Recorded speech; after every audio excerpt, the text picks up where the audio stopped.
Biome Citrus Fresh! Ak ste ešte nezažili citrusovú bombu v ústach, tak je čas to napraviť. Toto je Sex on the Beach. Táto pasta vás prenesie na sicílske pláže, popíjate limončelo s kabošmi, do tváre vám fúka morská bríza, užívate si to najlepšie leto svojho života.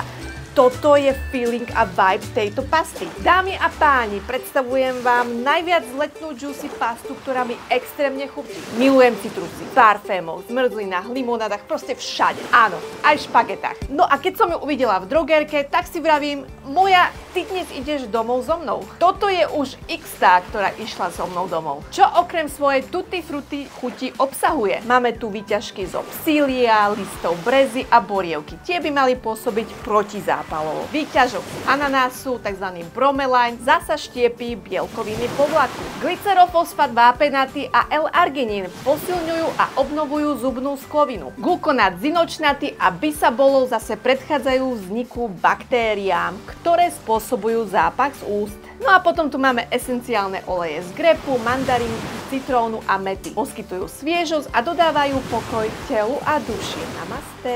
Čo však neobsahuje, je fluor. A to je asi tak jediné mínus.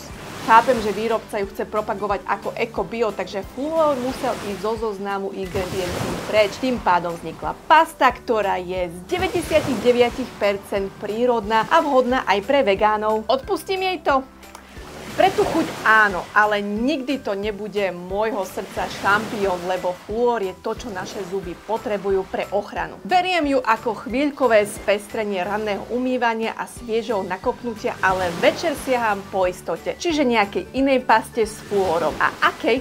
To sa dozviete v ďalších videách. Preto nezabudnite dať odber a like na kanál, aby vám nič neuniklo. Čau amici!